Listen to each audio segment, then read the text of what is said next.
Right then, so the right hand one was your before, okay? So not really turning as we said, kind of taking the golf club to about here, then you kind of stop your rotation and then we slide onto it, get a little bit kind of stuck. And you can still almost see your right shoulder, yeah? Which is an indication. I'm thinking turn my body, but I haven't got... Yeah, you kind of got halfway there and sort of stopped, then sort of just lent on it, okay? So what you want to try and do really in terms of your practice swing is sort of make some swings. And now these feel like they're massive big shoulder turns, okay? There. That's where eventually we want to try and get you towards, okay? So with that knees moving a bit more, the hips are rotating more, but you can see now your back has got to target. Yeah, you had a full shoulder turn now. And this is only on full shots, okay? Yeah. Knockdown shots, half shots, little shots, a bit different, obviously. But if you're turning less, your club wouldn't have gone so far. You were getting the club not too dissimilar in terms of how far it's travelling, so your brain's thinking this is a full swing, but your body's not going full swing, back swing. So now when you come back down, one body part is ahead of the other one, and it's just that fighting the race again.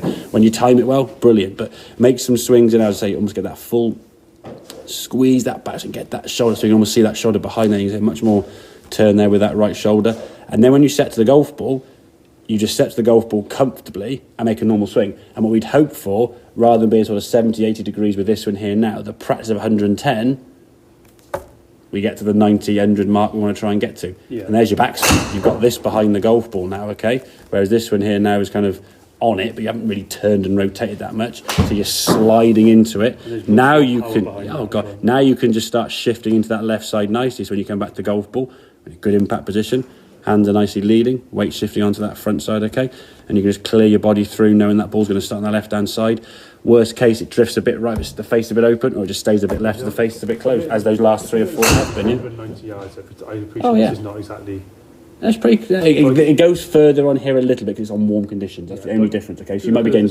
I know... Yeah, but initially they were to start. Those ones that are left are the ones you had to start. Yeah. If I can hit it that far, even 180... Good launch angle, yeah. 7, 9, there, 6. That's good. So yeah, getting that backswing to turn more, because if you're here now and you're already sliding, and now you're ahead of it, and now you'll play catch up. Yeah, now on a good day, you will get into a good catch up. At impact with the ball there. My hands are over here on that one, and the club is there. But looks like exactly. Yeah, the club's probably based on your thumb position about there somewhere. Yeah. Whereas on this one, on the left hand one, hands a bit more towards your left leg there, okay, and the impact is on that left side. So that was kind of your impact position. If I go back a frame there, good impact position that. Your left side, shoulder, elbow, hands, knee, foot are all in a fairly good line. And your right side's kind of kicking in this way, okay? Your impact position necessarily wasn't disastrous here, really. It was just how you got there, how the club face was going to get to the golf ball, which is why the swing doesn't often feel that different. Yeah. But again, because it's such a fine margin, we're talking like nanoseconds of difference. If the club gets there a second ahead, or not a second, like I say, nanosecond ahead or behind, it's too much dispersion at your distance, okay? We got to really try and sync up everything, so getting that sensation. And that's the problem with hitting the ball a good distance. If anything is off, slightly off is a big... Exactly. Your strength will be your weakness. Yeah. You can bomb a golf course and overpower it in some ways, but also you can screw yourself and hit the trees everywhere. Yeah. So hence why it's 3 or 4 under. That final last year, and the guy refereeing went, "Why do you drive as the drive ball par for the 12th?" Well, mate. Oh yeah. It's in the middle of the fairway. I said, "But what's the point?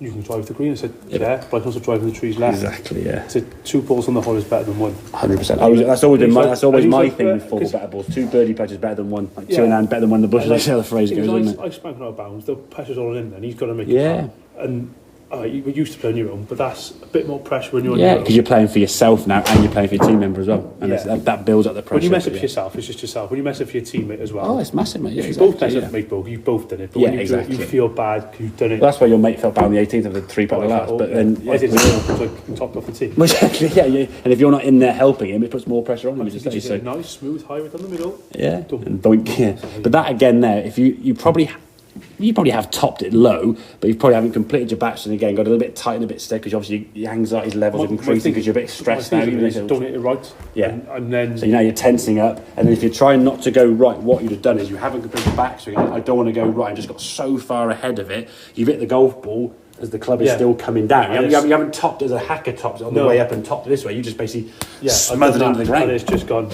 And it's like, I've hit a couple myself with Tyrone on like real narrow holes or holes you don't want to miss the fairway. I've hit shots and I've almost missed the golf ball there. Because you kind of like, you kind of go straight guide it, and you get way ahead of it. I can do that drill, the over swinging drill with all my Yeah, exactly. But yeah, just again, every full shot, just think, okay, squeeze that right side of the way to get the right side, and that I think in turn will just bring your arms and hands round rather than the out here. So rather than trying to move your arms in a different direction. So when I got the ball, then after that, I wasn't thinking.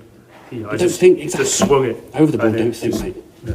All your thinking needs to be done before the ball, to the side of the ball, away from the ball, thinking about the shot you're going to hit, how you're going to hit it, and this and that. When you step on that mat and a goal ball, just hit it. Such a stupid game, isn't it? Of course it's, mate. Okay, mate.